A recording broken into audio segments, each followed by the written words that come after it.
अरे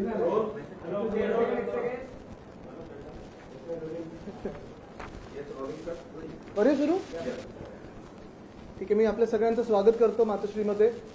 अनेकदा आपण ह्याच अशाच पत्रकार परिषदेतून वेगळे वेगळे विषय आपण लोकांसमोर आणलेले आहेत. महत्त्वाचे विषय असतील या सरकारचे किंवा आधीच्या सरकारचे, भ्रष्टाचार असतील, आणि आज देखील आपल्यासमोर एक तसाच महत्त्वाचा विषय आणणार आहे.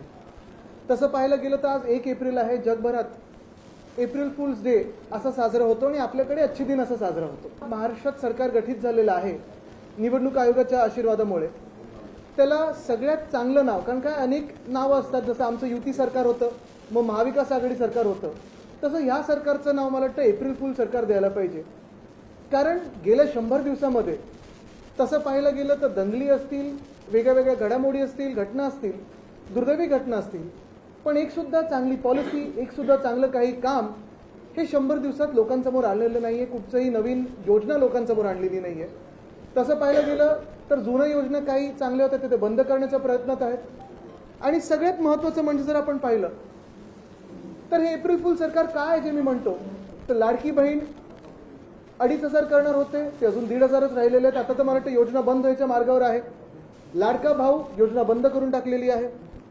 कर्जमाफी म्हणजे असं मी पहिल्यांदाच बघतोय की निवडणुकीच्या आधी स्वतः जे आता मुख्यमंत्री आहेत ते सांगत होते की आम्ही शेतकऱ्यांना कर्जमाफी देऊ, आणि आता उपमुख्यमंत्री सरळ सांगतात की असं काही होणारच नाही, पुढची 5 वर्ष तुम्हाला वेळेवर कर्ज भरायला लागेल. तसंच अनेक गोष्टी आहेत. मग मुंबईच्या रस्त्यांबद्दल एशनसी सरकारमध्ये आपण पाहिलं असेल, त्यांच्या राजवटीत साधारणपणे 2 वर्षात आम्ही सगळे रस्ते खड्डेमुक्त करू. आपण पाहताय मुंबईचे सगळे आमदार रस्ते आहेत, मुंबईकर रस्ते सगळीकडे धूळ आहे, खड्डा सगळीकडे पाहतोय आपण, खड्ड्यात टाकलेली मुंबईला.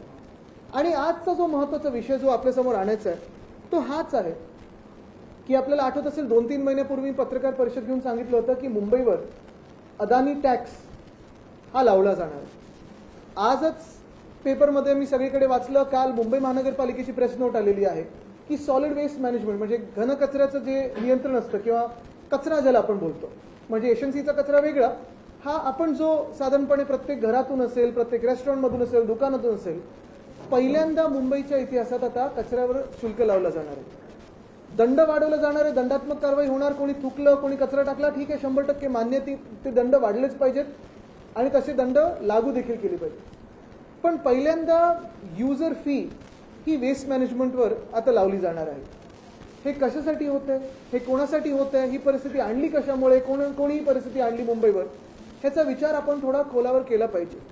आपल्याला आठवत असेल 2 महिन्यापूर्वी जेव्हा मी देवनारच्या जागेबद्दल बोललो, देवनारचं डम्पिंग ग्राउंड हे अदानी समूहाला मुंबई महानगरपालिकेचा विरोध असताना देखील नगर विकास खातं जे एशनसी गट चालवतं त्यांच्याकडून दिलं गेलं.